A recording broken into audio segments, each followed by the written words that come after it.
என் இனிய உலகத்தமிழ் மக்களே, தாய்மார்களே, பெரியோர்களே, சிறார்களே, என் அருமைச் சீடர்களே, யோகா நண்பர்களே, யோக விரும்பிகளே, உங்கள் அனைவருக்கும் என் இனிய காலை வணக்கம். கலைஞர் தொலைக்காட்சி நிகழ்ச்சியில் நலமுடன் வாழ என்னும் பிரிவில் யோகாசனத்திற்கு அதிக முக்கியத்துவம் தரப்பட்டிருப்பதை நீங்கள் அறிவீர்கள். ஏன் முக்கியத்துவம் தரப்பட்டிருக்கிறது என்பதை பற்றி நான் பல்வேறு காலங்களில் உங்களுக்கு நான் எடுத்துச் சொல்லியிருக்கின்றேன். மனிதன் தனது வாழ்நாளில் நோய் வரக்கூடாது, நொடிகள் வரக்கூடாது என்பதை நீங்கள் தெரிந்து கொள்ள வேண்டும். நோய் வந்துவிட்டால் அவனுடைய வாழ்க்கை பிரயோஜனமே இல்லை. நோய் இல்லாமல் வாழ்வதுதான் வாழ்க்கை. நோயையே வைத்துக்கொண்டு காலமெல்லாம் ஆஸ்பத்திரிக்கு சொல்லிக்கொண்டு போய்கொண்டு இருப்பதில் என்ன பிரயோஜனம் சொல்லுங்கள் பார்க்கலாம். மனிதன் என்றால் நோய் வரக்கூடாது. இன்றைக்கு நமக்கு கிடைக்கக்கூடிய வருமானத்தில் பெரும்பகுதியை இன்றைக்கி 90% பேர் டாக்டர்களுக்குத்தான் கொடுக்கிறார்கள், மருந்துக்குத்தான் செலவு செய்தார்கள். சோதனை என்ற பெயரால் லட்சக்கணக்கான ரூபாய்களை செலவு செய்து கொண்டு இருக்கிறார்கள். இன்றைக்கு நோய்கள் நீக்குவதற்கு தன்னுடைய சொத்தையெல்லாம் அழித்து செலவு செய்து கொண்டே இருக்கின்றார்கள் காலமெல்லாம். இவைகளுக்கெல்லாம் ஆட்பட வேண்டாம் என்று சொன்னால் நிச்சயமாக எல்லோரும் யோகாசன பிராணாயாமங்களை பழகி இயற்கை உணவுகளை சாப்பிட்டால் நமக்கு நோயும் வராது, பணச்செலவும் ஏற்படாது, வாழ்க்கை வாழ்வதற்காக அழகாக செம்மையாக நடைபெறும் என்பதை நீங்கள் தெரிந்து கொள்ள வேண்டும். அந்த நிலையில் இன்றைக்கு கிழக்கு தாம்பரத்திலிருந்து 2 மாணவர்களை அங்கே என் பெயரால் அங்கே நடத்தி கொண்டிருக்கின்ற யோகாச மையத்தில் ருக்மணி தேவி இப்பொழுது இந்த இருவர்களையும் அழகாக பயிற்சி பண்ணி இருக்கிறார்கள். அவர்கள் இப்பொழுது ஆகர்ஷண தனுராசனத்தை செய்ய போகிறார்கள். என் அருமை மாணவர்களே, நீங்கள் பத்மாசனத்தை கலைத்துவிட்டு காலை நீட்டி முதலில் வலது காலை மடக்கி ஆகர்ஷண தனுராசனம் செய்யுங்கள். காலை நீட்டுங்கள்.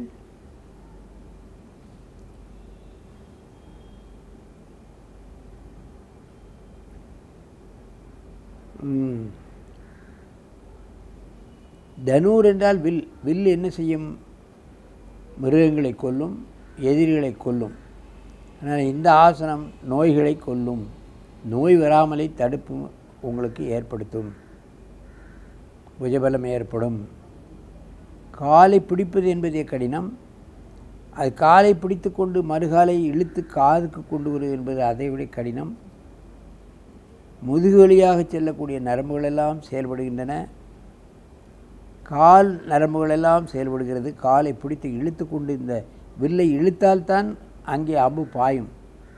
ஆகவே இந்த ஆசனம் செய்தால்தான் நோய்களை கொல்லும், வந்த நோயை கொல்லும், நோய்கள் வராமலேயும் தடுக்கப்படும் என்பதை நீங்கள் பார்க்க வேண்டும். ஆகவே இது வில் ஆசனம் என்று இதற்கு பெயர் கொடுத்திருக்கிறார்கள். மெதுவாக இறக்குங்கள். இப்பொழுது அடுத்த காலை மடக்கி செய்யுங்கள். தனுராசனம், ஆகர்ஷண தனுராசனம் செய்யுங்க.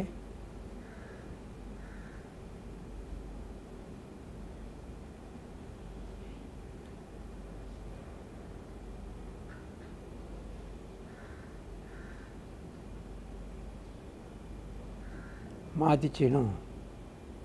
சரியா செய்யலை, கையை விட்டுட்டு இப்படி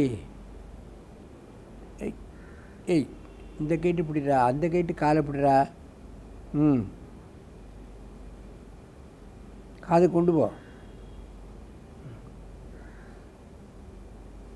என் அருமை பெயர்களே, இது கொஞ்சம் கடினமான ஆசனம். ஆகவே இதை படிப்படியாகத்தான் செய்ய வேண்டும். ஆரம்ப கட்டத்தில் காலை முதலில் காதுக்கு தொடுமுறையாக செய்ய வேண்டும். 2வது கையை காலை பிடித்து இழுக்கிறதுக்கு நாம் பயிற்சி செய்ய வேண்டும். இது 2ம் முடிந்த பின்பு தான் கையை காலை பிடிக்கவும், காலை பிடித்து காதை தொடவும் முயற்சி செய்ய வேண்டும் என்பதை நீங்கள் தெரிந்து கொள்ள வேண்டும். மெதுவாக இந்த ஆசனத்தை கலையுங்கள். நீண்ட மூச்சு வாங்கிக் கொள்ளுங்கள். அப்படியே திரும்புங்க. ஒருவருக்கொருவர் நேராக பார்த்து இந்த ஆசனத்தை செய்ய வேண்டும். இங்கே நேரே பாரு.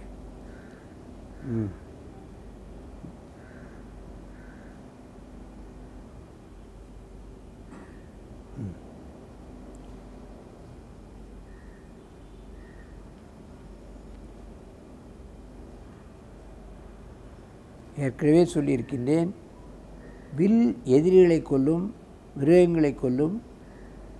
ஆனால் இந்த ஆசனம் நோயை கொல்லும், நோய் வராமலை கொல்லும், வந்த நோயை நீக்கும் என்பதை நீங்கள் தெரிந்து கொள்ள வேண்டும். மெதுவாக இந்த ஆசனத்தை கலையுங்கள். காலை நீட்டி நீண்ட மூச்சு வாங்கிக் கொள்ளுங்கள். மீண்டும் காலை மாற்றி செய்யுங்கள்.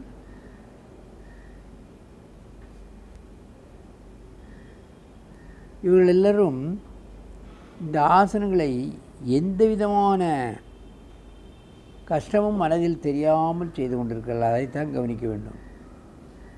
எந்த ஆசனத்துக்கு அவர்களுடைய முழகத்தை பாருங்கள்.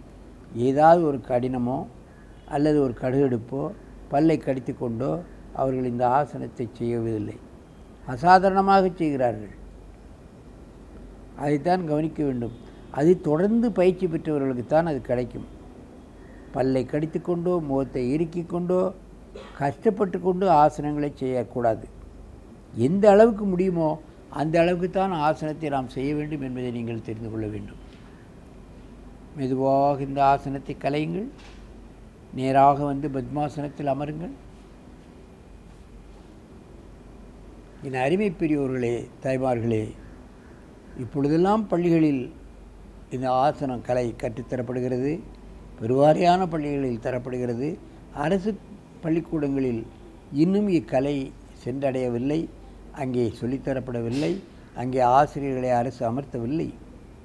இன்றைக்கு நமது மோடி அவர்கள் இந்த கலைக்காக பெரும்பாடுபட்டு கொண்டிருக்கிறார்கள். இது மக்களுக்கு போய் சென்றடைய வேண்டும், மக்கள் எல்லோரும் செய்ய வேண்டும் என்று. இப்பொழுது மத்திய சர்க்கார் நடத்துகின்ற பள்ளிகளில் இப்பொழுது யோகாசனத்தை கட்டாயப்பாடமாக்கி அங்கே யோகாசன ஆசிரியர்களே நியமனம் செய்திருக்கிறார்கள். தமிழக அரசும் இதுபோன்று ஆசிரியர்களை நமது அரசு பள்ளிகளில் ஏற்பாடு செய்து மாணவர்களுக்கு இதை கற்றுக் கொடுத்து அவர்களையும் ஆரோக்கியமான ஆக்க வேண்டும் என்று கேட்டு உங்களிடமிருந்து விடைபெறுவது ஆசனம் ஆண்டியப்பன். வணக்கம். கலப்பு திருமணமே சாதியை ஒழிக்க தீர்வு.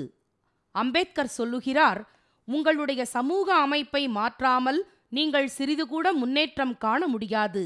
சாதியை அடிப்படையாக வைத்து நீங்கள் எதையும் உருவாக்க முடியாது. இப்போது நாம் பரிசீலிக்க வேண்டிய பிரச்சனை இதுதான். இந்து சமூக அமைப்பில் சீர்திருத்தம் செய்வது எப்படி? சாதியை ஒழிப்பது எப்படி? இது முக்கியமான பிரச்சனையாகும். சாதி ஒழிப்புக்கு உண்மையான வழி கலப்பு மணம்தான் என்று நான் உறுதியாக நம்புகிறேன். இரத்தக் கலப்பின் மூலம்தான் உற்றார் உறவினர் என்ற உணர்வு ஏற்படும். சாதியை உடைப்பதற்கு உண்மையான தீர்வு கலப்பு திருமணமே. வேறு எதுவும் சாதியை ஒழிக்க முடியாது.